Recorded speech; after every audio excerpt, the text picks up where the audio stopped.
Hello बच्चों, चलिए इस सवाल को सॉल्व करते हैं। सवाल है हमारा मैच द फॉलोइंग का। ठीक है, तो column one, column two, column A में दिया हुआ है हमारा A B O blood group, A B O blood group, B law of segregation, C law of independent assortment, या डी म्यूटेशन, जीन म्यूटेशन।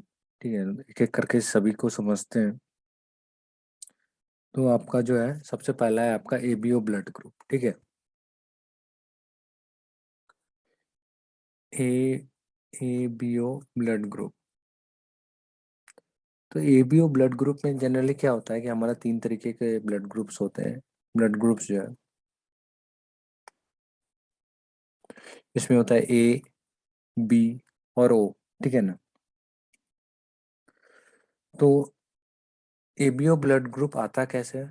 ठीक है ना, तो इसमें आता है, ये मल्टीपल एलिलिज्म के कारण आता है। ठीक है ना, मल्टीपल एलिल के कारण आता है।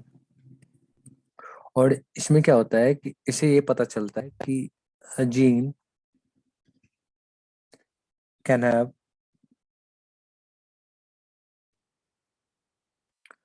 मोर देन टू एलील्स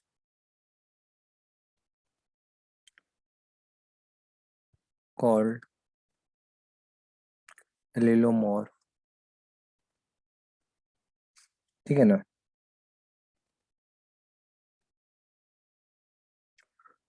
जैसा कि हम यहाँ पे देख रहे हैं कि ये जो ब्लड ग्रुप है, ए बी ओ, जनरली हमारे पास कितने होते हैं? दो एलील हो, लेकिन यहाँ पे हमें कितने देखने पड़े? तीन, ए बी और ओ। ठीक है ना। तो A B O blood group क्या हो गया? हमारा एक मल्टीपल एलील का ही रिजल्ट हो गया। ठीक है। दूसरा है हमारा law of segregation.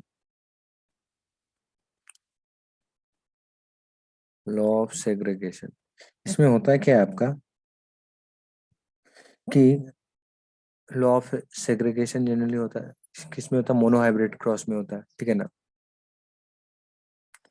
Hybrid cross में देखने को मिलता है। इसमें लॉ ऑफ सेग्रीगेशन का कहने का क्या है कि जो एलील्स होते हैं ना, वो सेपरेट होते हैं ईच अदर ड्यूरिंग गैमेटोजेनेसिस। ठीक है ना। तो during gamete formation,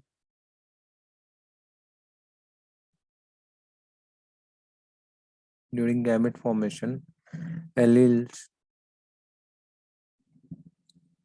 for each gene separate from each other. ठीक है ना। So that one gamete can carry only one gene. ठीक है ना। नेक्स्ट है हमारा लॉ ऑफ इंडिपेंडेंट असॉर्टमेंट। ठीक है ना। तो लॉ ऑफ इंडिपेंडेंट असॉर्टमेंट कहता क्या है? इंडिपेंडेंट असॉर्टमेंट, या शॉर्ट में लिख दिया है ये। ठीक है ना। ये कहता क्या है कि जो आपका जो एलील्स होते हैं ना, ठीक है ना, एलील्स ऑफ टू और मोर डिफरेंट जीन, टू और more different gene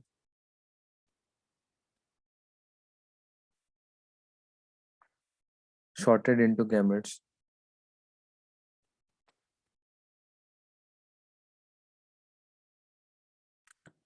independently of one another,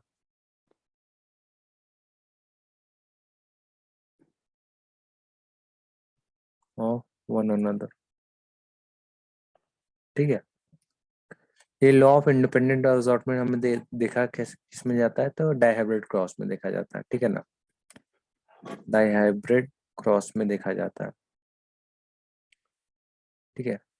next है हमारा जीन म्यूटेशन। तो जीन म्यूटेशन कहते हैं उसको, क्या हुआ कि हाँ, चेंज इन वन और मोर जीन। ठीक है ना। यहाँ पे जैसे लिखता हूँ, चेंज इन वन और मोर जीन। ठीक है ना। जब जीन में आपके जो चेंजेस आ रहे हैं ना, तो उसको जीन म्यूटेशन कहते हैं। ठीक है। तो अब चलिए मैचिंग करते हैं। तो हमारा एबीओ ब्लड ग्रुप टाइप है, ठीक है ना, वो मल्टीपल एलिलिज्म शो कर रहा है, तो मतलब ए का 4, ठीक है ना। बी है लॉ ऑफ सेग्रीगेशन है, लॉ ऑफ सेग्रीगेशन जो है हमारा मोनोहाइब्रिड क्रॉस का है, ठीक है, तो बी का 2। लॉ ऑफ इंडिपेंडेंट असॉर्टमेंट जो आपको डाइहाइब्रिड क्रॉस में देखने को मिलता है, सी का 1, ठीक है ना। तो और जो जीन म्यूटेशन है डी है, उसमें क्या हुआ आपका base pair substitution, of course base में आपका सब्स्टिट्यूशन हो गया, ठीक है ना। तो जो हमारा ऑप्शन आया 4215, ये मैच कर रहा है ऑप्शन ए से। तो इस मैच द फॉलोइंग का जो ऑप्शन है ए 4215 इज द करेक्ट ऑप्शन, ए इस मैच द फॉलोइंग का करेक्ट ऑप्शन है, ठीक है ना।